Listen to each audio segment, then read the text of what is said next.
Hello friends, तो हम लोगों ने पिछले वीडियो में टॉप 50 क्वेश्चंस ऑन वेक्टर की सीरीज़ में क्वेश्चन नंबर 35 तक सॉल्व कर लिया था।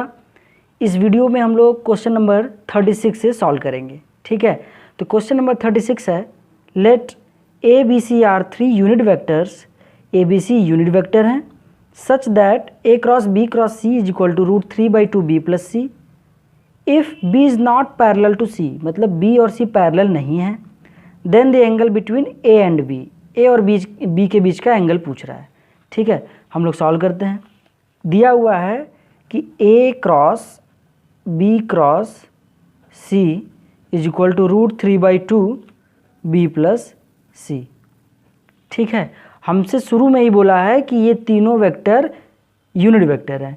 ठीक है, यहाँ पे हमें क्या दिख रहा है, ए क्रॉस सी, इसको कहते हैं वेक्टर ट्रिपल प्रोडक्ट। इसका फार्मूला आप लोगों ने पढ़ा होगा। इसका फार्मूला होता है जो बाहर है उसे लिखिए और जो इससे सबसे दूर है ये लिखिए। तो ए डॉट सी और जो बचा है वो लिखिए, माइनस फिर वही जो बाहर है वो लिखिए। इस बार जो इसके पास है वो लिखना है, फिर जो बचा है। ठीक है, अब चाहे जैसे याद किए हो, अब याद रखें केवल कि वेक्टर ट्रिपल प्रोडक्ट को ओपन करने का तरीका यही है, फार्मूला है। इसमें मल्टीप्लाई कर दें तो √3/2 b प्लस √3/2 सी वेक्टर। यहाँ बी दिख रहा है, यहाँ बी दिख रहा है, इसको इधर भेज कर बी कॉमन ले सकते हैं। तो A dot C minus √3/2 B vector. ठीक है, अब ये माइनस, यहाँ भी सी वेक्टर कॉमन है तो आएगा ए डॉट बी, इधर आएगा तो माइनस हो जाएगा, तो लेकिन हमने माइनस कॉमन लिया तो ये प्लस √3/2 और vector C common is equal to 0। ठीक है, और हमसे क्वेश्चन में बोला था कि B is not parallel to C, vector B जो है C के पैरेलल नहीं है। तो यहाँ B है, ये C है, मतलब इनके कोफिशिएंट जो भी होंगे वो 0 के इक्वल होंगे क्योंकि दोनों पैरेलल नहीं है। तो देयरफॉर A डॉट C ये वाली भी 0 के इक्वल करेंगे तो ये प्लस √3/2 हो जाएगा, और ये जब इक्वल करेंगे तो माइनस कोई फर्क पड़ेगा नहीं, तो A dot B is equal to उधर भेजेंगे तो माइनस √3/2। ठीक है, तो हमसे पूछा था ए और बी के बीच का एंगल, है ना, तो हम लोग इसको सॉल्व नहीं करेंगे क्योंकि इसमें ए और सी है, इसी को केवल सॉल्व करेंगे। तो ए डॉट बी का हमने फॉर्मूला पढ़ा है कि magnitude of A magnitude of B cos theta. Theta क्या है, ए और बी के बीच का एंगल, यही हमें निकालना है, माइनस √3/2। और क्वेश्चन के शुरुआत में ही बोला था कि ये दोनों वेक्टर यूनिट वेक्टर हैं तो इनकी वैल्यू 1 होगी, तो cos theta is equal to minus √3/2। अब यहाँ पे दिख रहा है कि कॉस की वैल्यू निगेटिव है, और हमें पता है कॉस निगेटिव कहाँ होता है, सेकेंड क्वाड्रेंट में कॉस निगेटिव होता है ना। तो हमें अब सेकेंड क्वाड्रेंट की वैल्यू लिखनी पड़ेगी कॉस में। कैसे लिखेंगे, यहाँ पाई होता है तो पाई में से कुछ घटाना पड़ेगा, है ना। तो थीटा की वैल्यू आएगी हमारी पाई माइनस, क्या घटाएं, यहाँ क्या लिखें कि ये √3/2 आ जाए माइनस में। तो √3/2 कॉस में किसकी वैल्यू होती है, ये कॉस में होती है कॉस 30 की वैल्यू होती है, तो 30 को लिखते हैं π/6। ठीक है, जब भी इसमें वैल्यू लिखना हो ना तो फार्मूला होता है पाई माइनस थीटा। ठीक है, तो इसी पे हम लोग दिमाग लगा रहे थे, पाई लिखा माइनस लिखा, थीटा है यहाँ वाला, √3/2 कॉस में किसकी वैल्यू होती है, इसकी, तो रख दिया। तो यहाँ से थीटा क्या आ गया, 5π/6। ठीक है, तो हम लोग ऑप्शन मैच करा लेते हैं, तो option number d is the right answer.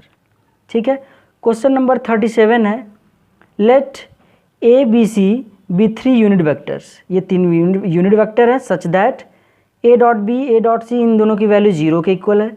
If the angle between b and c is π/3, इन दोनों का एंगल दिया हुआ है बीच का। Then the volume of parallelepiped हुच 3 coterminous edges are a B c edge. तो हमसे वॉल्यूम पूछा है पैरेललोपाइप्ड का। हमने पिछले वीडियो में वॉल्यूम का फार्मूला पढ़ा था पैरेललोपाइप्ड का।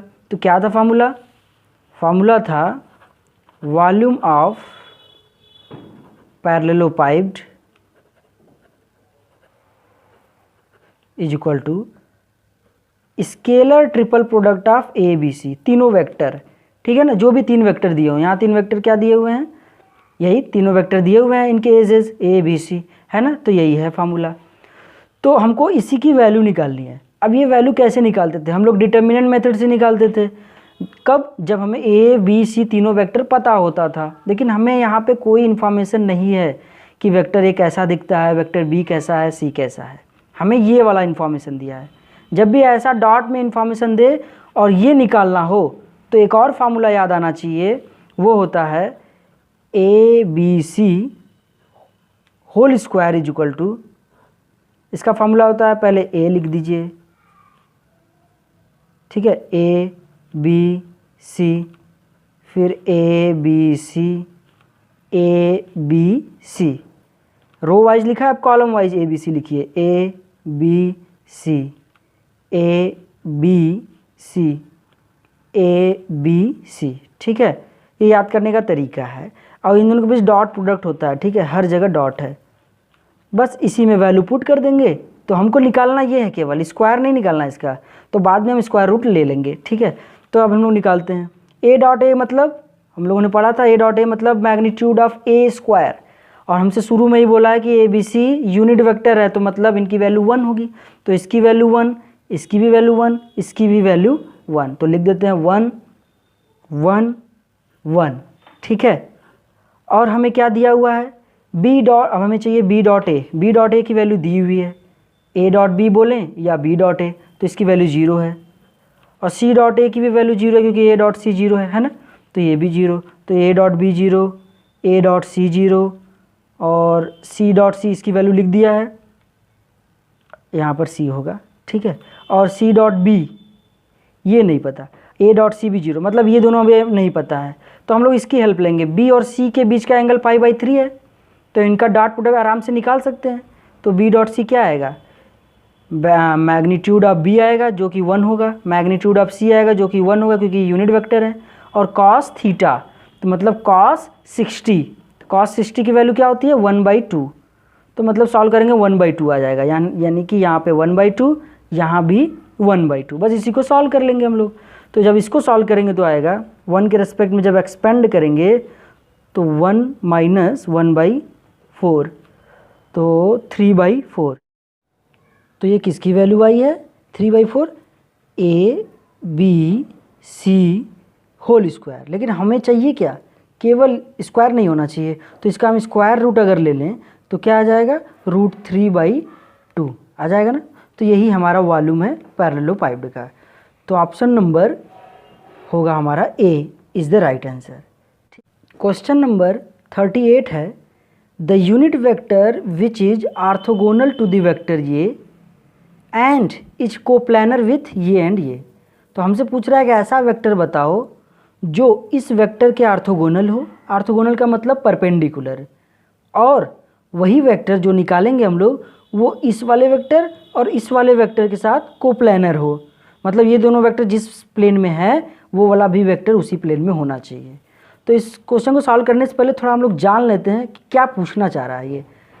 तो जब हम लोग ए क्रॉस बी क्रॉस सी निकालते थे तो कुछ वेक्टर एक आता था, मान लेते हैं वेक्टर आर आ रहा है, तो ये वेक्टर जो आंसर में आता था तो ये कैसा वेक्टर होता था, ये जो आंसर में वेक्टर आता था वो वेक्टर ए के परपेंडिकुलर और बी और सी के कोप्लानर ही आता था, ठीक है। तो हमसे अल्टीमेटली यही निकालने को बोल रहा है।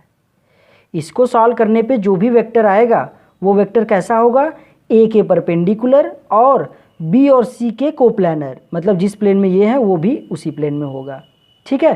तो हमसे पूछा क्या है, यही वेक्टर निकालने को बोल रहा है, लेकिन उसके आगे ये भी बोला कि यूनिट वेक्टर होना चाहिए, तो मतलब इसके मैग्नीट्यूड से हमें डिवाइड भी करना पड़ेगा, क्योंकि यूनिट वेक्टर का फॉर्मूला हम लोग को पता है, वेक्टर अपॉन उसका मैग्नीट्यूड, यही करते थे, है ना। तो हमें क्या निकालना है, लिखते हैं अच्छे से, required unit vector is equal to a cross b cross c, ठीक है, अपॉन इसी का magnitude a cross b cross c, हमें यही निकालना है, ठीक है। तो सबसे पहले हम लोग ये निकाल लेते हैं। तो कैसे निकालते हैं इसका, अभी हम लोगों ने फार्मूला पढ़ा था, ए क्रॉस बी क्रॉस सी का फार्मूला क्या पढ़ा कि जो बाहर है वो लिखो, फिर दूर वाला, फिर जो बचा है, माइनस जो बाहर है वो, फिर पास वाला, फिर जो बचा है, ठीक है। तो ए डॉट सी निकालते हैं, कैसे निकालेंगे, दिया हुआ है वेक्टर ए, तो मान लेते हैं ये वेक्टर ए है और ये दोनों बी और सी है, ठीक है। तो हमें क्या चाहिए, ए डॉट सी, तो ये ए है ये सी है, तो डॉट प्रोडक्ट करते हैं, तो 3 × 1 = 3, -2 और 6 और बी वेक्टर, ठीक है। बी वेक्टर क्या है हमारा, ये वाला, तो है 2i + j + k minus a dot B चाहिए।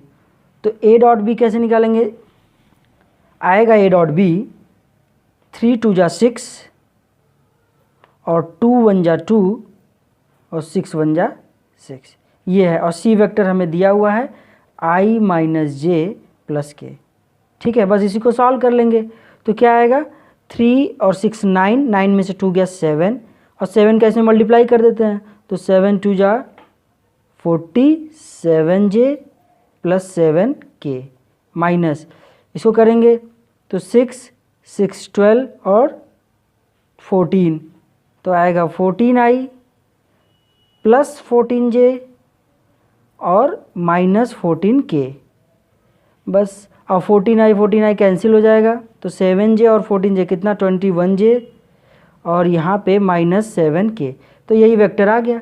हम लोग यहाँ पे रख देंगे और इसका मैग्नीट्यूड भी चाहिए तो निकाल लेते हैं। तो इसका मैग्नीट्यूड क्या आया, √21 का स्क्वायर करेंगे 441 प्लस -7 का स्क्वायर 49, तो इसको जब सॉल्व करेंगे तो आएगा 490, तो ये 7 होता है, ये √10 ऐसे, ठीक है। तो रिक्वायर्ड यूनिट वेक्टर हमारा क्या हो गया, ये वेक्टर 21j - 7k अपॉन 7√10, और यहाँ से दिख रहा है 7 कॉमन है, तो जब 7 कॉमन निकालेंगे तो 7 7 कैंसिल हो जाएगा, तो 7 3 जा 21 - k अपॉन √10, ठीक है। तो हम लोग ऑप्शन मैच करा लेते हैं 3j - k अपॉन √10, तो option number C is the right answer. तो नेक्स्ट क्वेश्चन कह रहा है 39, द वैल्यू ऑफ ए की वैल्यू बताओ so that the volume of parallelepiped formed by the vector ये 3 वेक्टर दिया हुआ है, वॉल्यूम आराम से निकाल सकते हैं। फिर आगे बोला है बिकम्स मिनिमम, यानी कि वॉल्यूम क्या होगा, मिनिमम हो जाए किस ए की वैल्यू के लिए। तो हम लोग पहले वॉल्यूम निकालते हैं फिर उसको मिनिमम दिखाएंगे। तो ये मान लेते हैं पहला वेक्टर ए बी सी नहीं मानते क्योंकि ए इसमें मेंशन है, मान लेते हैं अल्फ़ा बीटा गामा, ठीक है। तो हमको वॉल्यूम निकालना, वॉल्यूम ऑफ पैरेललोपाइप्ड, क्या पढ़ा था हम लोगों ने, अल्फ़ा बीटा गामा, ये तीनों वेक्टर हमें निकालना है, ठीक है।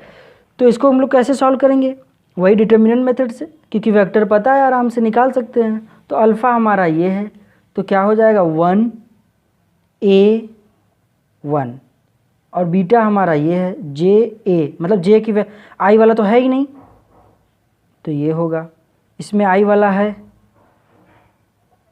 j वाला नहीं है, ठीक है। इसी को सॉल्व करेंगे, तो इसको सॉल्व करेंगे तो आएगा हमारा 1 + a³ - a, जैसे हम लोग सॉल्व करते वैसे कर लीजिएगा। तो ठीक है, ये आ गया, ये वॉल्यूम आ गया v। तो हमें करना क्या है, इसे करना है बिकम मिनिमम, हमें मिनिमम दिखाना पहले, तो फिर a की वैल्यू चाहिए, तो हम इसको मिनिमम दिखाते हैं। मैक्सिमम मिनिमम में हम लोगों ने पढ़ा था, कैसे दिखाते हैं, पहले एक बार डिफ्रेंशिएट करेंगे, यहाँ a है वेरिएबल तो a के रेस्पेक्ट में करेंगे, 1 का 0 3a² - 1, ठीक है। फिर क्या करते थे, फॉर मैक्सिमा और मिनिमा dv/dA को 0 के इक्वल करेंगे, ठीक है। तो यहाँ से a² की वैल्यू आ गई 1/3, तो a की वैल्यू क्या आ गई 1/√3। अब हम लोग डबल डेरिवेटिव नहीं करने जाएंगे क्योंकि क्वेश्चन में मेंशन है कि मिनिमम आएगा ही आएगा, ठीक है। तो a की वैल्यू पूछा था तो हम लोगों ने निकाल लिया, a = 1/√3। तो option number C is the right answer, ठीक है। तो नेक्स्ट क्वेश्चन है, इफ़ a = इतना और dot a dot b = 1, a cross b = j - k, तो हमसे पूछा है मैग्नीट्यूड ऑफ b की वैल्यू। हमने पिछले वीडियो में बताया था कि यदि हमें क्वेश्चन में डॉट और क्रॉस में कुछ इंफॉर्मेशन दिया हो तो हमें लैग्रांजे आइडेंटिटी याद आनी चाहिए, है ना। डॉट और क्रॉस में रिलेशन दिया हो, जैसे लैग्रांजे आइडेंटिटी क्या था कि a cross b square plus a dot b का square = magnitude of a² magnitude of b², ये कहते हैं इसे लैग्रांजे आइडेंटिटी, ठीक है। तो हमें देखो मेंशन है a क्रॉस b की वैल्यू पता है ना, तो इसका मैग्नीट्यूड आराम से निकाल सकते हैं, क्या आएगा √1² + 1² मतलब √2 आएगा, और फिर इसका स्क्वायर कर देंगे तो 2 प्लस ए डॉट बी भी हमें पता है 1 दिया है, तो 1 का स्क्वायर करेंगे 1 आ जाएगा, is equal to magnitude of A square. हमें वेक्टर ए दिया हुआ है आई प्लस जे प्लस के, तो करेंगे तो √3 आएगा, मैग्नीट्यूड √3 आएगा, फिर उसका स्क्वायर करना है तो मतलब 3 इंटू ये तो नहीं पता, यही हमें निकालना है। तो इसको सॉल्व करेंगे तो ये ऐड करेंगे 3 आ जाएगा, ये 3 कैंसिल, तो magnitude of B square is equal to 1, तो मैग्नीट्यूड ऑफ बी की वैल्यू 1। तो कौन सा ऑप्शन सही है? Option number A is the right answer. ठीक है, तो हम लोगों ने टोटल 40 क्वेश्चन सॉल्व कर लिए हैं और बचे हुए हैं लास्ट 10 क्वेश्चन, उसको एक ही वीडियो में हम लोग लास्ट पार्ट में सॉल्व कर लेंगे। ठीक है, अगर वीडियो समझ में आया हो तो वीडियो को लाइक करिएगा, चैनल को सब्सक्राइब करिए और जो भी नीडी स्टूडेंट है उन्हें शेयर करिए। ठीक है, तब तक के लिए थैंक यू।